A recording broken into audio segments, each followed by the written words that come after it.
All right, team, let's jump right in. We're tackling a huge one today. How a president can lose the popular vote, but still win. Let's do this. Okay, so let's start with the big question, the riddle at the center of all this. How is it even possible for a candidate to get fewer votes, from actual people, and still win the White House?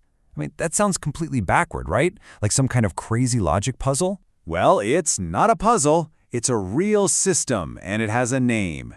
The Electoral College. Yep, this is the system that's been in place for centuries, deciding who becomes president, and believe me, it plays by its own set of rules. All right, let's break this down. We're going to unpack what the Electoral College actually is, because if you want to understand U.S. elections, you have to understand this. So, first things first, we got to talk about electors.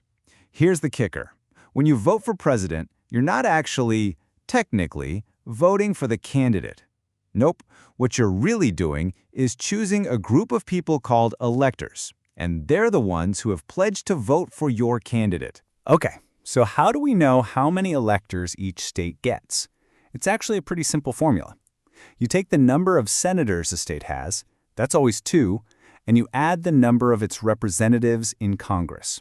Since representatives are based on population, bigger states, well, they get more electors. Simple as that. Okay, we've got electors down. Now, this leads to 2 totally different kinds of votes that get counted. So on one hand, you've got the popular vote. That's the easy one, right? It's just the total number of individual votes from every person in the country. But then you have the electoral votes. And these are the votes from those electors we just mentioned. Now listen up, because this is the most important part. It's the electoral votes that actually decide who wins, not the popular vote. And that brings us to the next big piece of the puzzle. And honestly, this might be the most important part. This is the rule that turns the whole thing into a high-stakes strategy game. In almost every state, they use a system called winner-take-all. Seriously, burn that phrase into your brain. It changes everything. So what does winner-take-all even mean? Get this. If a candidate wins the popular vote in a state, even if it's just by one single vote, they don't get some of that state's electoral votes. They get all of them, the whole shebang. And that, my friends, is why you always hear about swing states. Winning one of those by a razor-thin margin can be a total game changer. So, because of all these rules, the election isn't really about getting the most votes overall. It's a state-by-state battle, a race to hit one very specific, very magic number. And that magic number? It's 270. Out of 538 total electoral votes in the country, the first candidate to lock down 270 of them wins the presidency. That's it. That's the finish line. And right here, this is how we solve our riddle.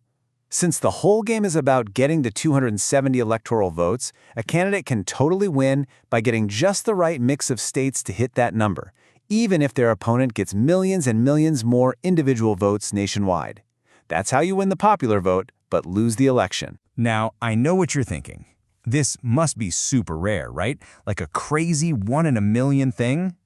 But nope, it's not just some weird theory.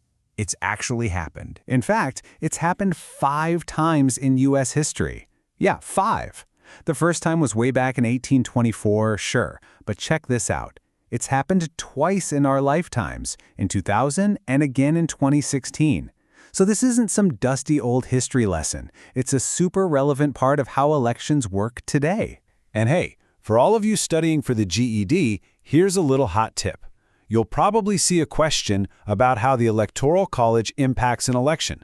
The key thing to remember is this. States decide the winner, not the national popular vote.